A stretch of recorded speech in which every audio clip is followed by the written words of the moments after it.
Colorado Supreme Court says Trump can't even run in the general. So if this comes to January 4th, maybe even sooner, Trump is going to appeal to the Supreme Court. I think there's a very, very, very strong reason why the Supreme Court will say no. Many reasons, in fact. Though many argue that the Supreme Court will intervene, it is yet to be seen. I think I feel like they probably will. I mean, this is way too serious. I think it would. Not only do I think they will, I think it would be 7-1 or 8-0, because the judicial branch since the beginning has been very reticent about getting involved when it comes to votes and things like this. They really like it to be, and Jefferson was like thought that the Congress should be able to supersede what the Supreme Court has to say. They really don't like it when judges strike things off ballots and things like that or get involved. So this is the other thing that's very important from a legal perspective is Trump hasn't been convicted of insurrection.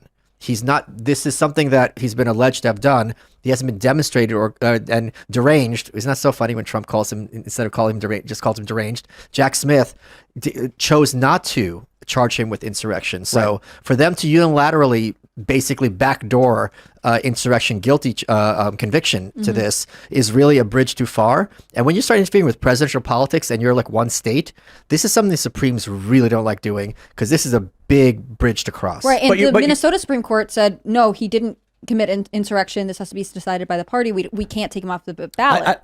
Is that what they said? That was Minnesota. That was their official. They said, I'll pull it right now. But I thought their ruling was we cannot supersede the U.S. Constitution in terms of eligibility for. They said they can't rule on something a major political party can decide, and they noted that he hadn't been convicted. So the thing is, like, there are already Supreme Court cases that say this doesn't work. We have immediate precedent for And wasn't this 4-3 in Colorado, if I'm not mistaken? Well, that was my thought, that it's immediately going to the U.S. Supreme Court. As it should. 8-0. Well, why should it? Unanimous, be like, this is What's stupid. that? Why should it?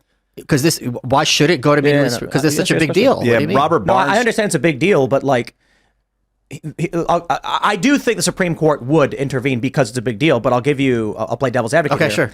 If Starbucks decides to hold an election to determine the chairman of the board, should the Supreme Court intervene if Starbucks changes the rules as to how the election is? But that's is held? a private company, and this is a private organization, the RNC. Yeah, but no, it's not private because when there's all sorts of regulations and things about who can get on the ballot, who cannot. Like there've been laws, for example, like California's like a jungle primary in the general. There's all sorts of rules and regulations by what parties, because there's many states, for example, where if I want to make it that I'm the Republican Party, only registered Republicans can vote.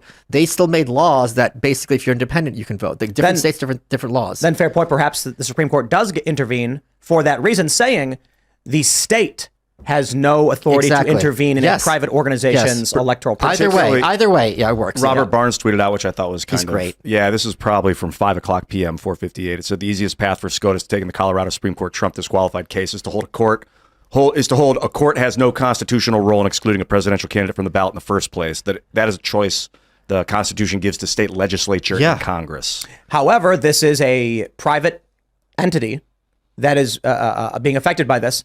But again, it's fair to say this is the state government intervening in a private entity. I think there's a strong argument, considering what we saw with Texas v. Pennsylvania in 2020, that is it 2020 to 2021.